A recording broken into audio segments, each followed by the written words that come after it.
বাবাকে পাশে বসান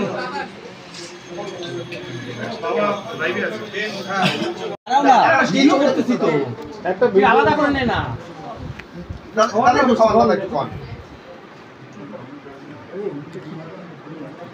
একটু ক্লোজ করুন।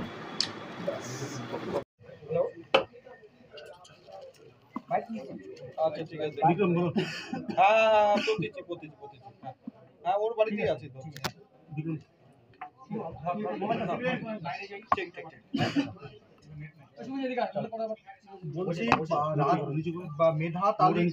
মেধা তালিকায় 4 নম্বরে রাজ্যে মেয়েদের মধ্যে প্রথম, কেমন লাগছে?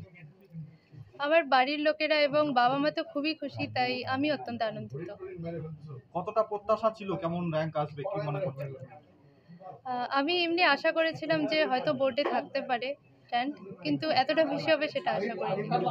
কতজন প্রাইভেট টিউটর ছিল আপনাদের কাছে? 7 জন ছিল। 7 জন ছিল। অবসরের সময় বা এই পড়াশোনার মাঝে কি কি করতে পছন্দ লাগে, কি কি ভালো লাগে? আর তো গান ও আর্ট করতে খুবই ভালো লাগে, তো মাঝে মাঝে আমি গান করতাম।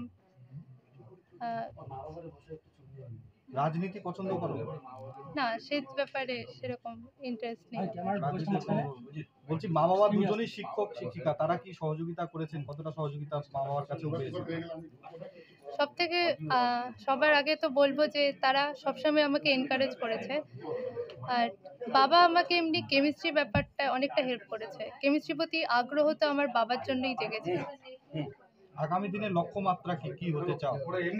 আমি তো মেডিকেলে ইচ্ছা, তাই আমি নিট পরীক্ষা দিয়েছি। এখন দেখা যাক যে ফলাফল কিরকম হয়।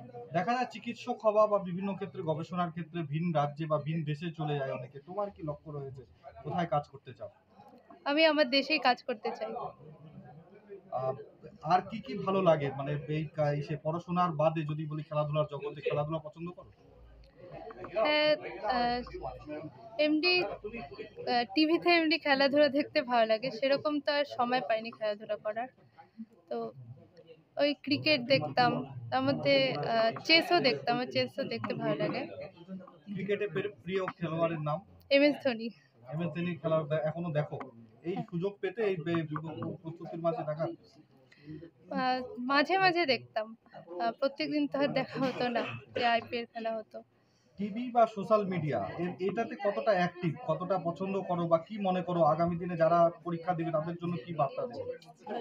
আমার মনে হয় যে কেবলমাত্র প্রয়োজনের জন্যই ব্যবহার করা উচিত, অথবা এটাকে পুরোপুরি বর্জন করে আমার শ্রেয় বলে মনে হয়।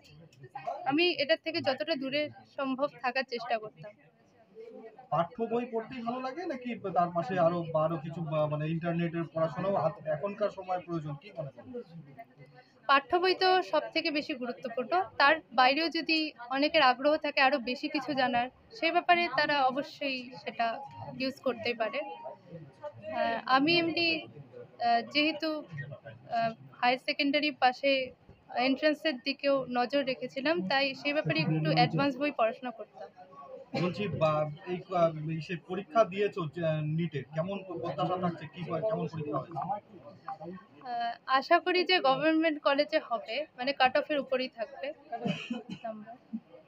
ঠিক আছে, তোমার নামটা, পুরো নামটা? প্রতীচি রায় তালুকদার। মাধ্যমিকে মাত্র 2 নম্বরে মেধা তালিকা আসতে পারো না, সেই আক্ষেপটা কিছুটা ছিল কি? মানে সেখান থেকেই কি এত ভালো প্রত্যাশা বা প্রস্তুতি? আমি তো নিজের বেস্টই দিয়েছিলাম, আমি সব পরীক্ষায় নিজের বেস্টই দেওয়ার চেষ্টা করি। এখন কেবলমাত্র হার্ডওয়ার্কের উপরেও শুধু বোর্ডে র্যাঙ্ক ডিপেন্ড করে না আমার মনে হয় ভাগ্য এর জন্য অনেকটা দায়ী। হয়তো আমার ভাগ্যটা ততটা আমাকে ফেভার করেনি মাধ্যমিকের সময়, তাই। কিন্তু আমার একটাই আক্ষেপ ছিল যে অঙ্কতে আমি 100তে 99 পেয়েছিলাম। আপনার বাইক কেনার স্বপ্ন এবার হবে পূরণ, কারণ আমান হোন্ডা নিয়ে এসেছে একেবারে স্বল্প ডাউন পেমেন্টে বাইক বা স্কুটার কেনার সুবর্ণ সুযোগ। বিনা অ্যাকাউন্ট, লো সিভিল, ন্যূনতম ডকুমেন্টে আজই নিয়ে যান স্বপ্নের বাইক আপনার বাড়িতে। অতিরিক্ত ছাড় পেতে আজই যোগাযোগ করুন বামনহাট আমান হোন্ডা শোরুমে। শর্তাবলী প্রযোজ্য। যোগাযোগ করুন 9002805414।